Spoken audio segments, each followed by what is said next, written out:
பாலை காரை மேடு திகழ் சிவநாதனை சரண் புகுவோமே. வேதநாயகி உடன் அமர்ந்த பால்வண்ணநாதர் அருள் பெறுவோமே.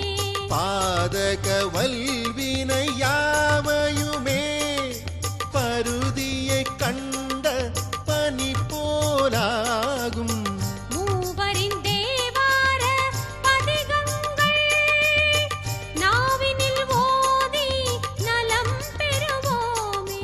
சிவாய நம ஓம் சிவாய நம ஓம் நம சிவாய சிவ சிவாய நம ஓம் சிவாய நம ஓம் சிவாய நம ஓம் நம சிவாய சிவ சிவாய நம ஓம்.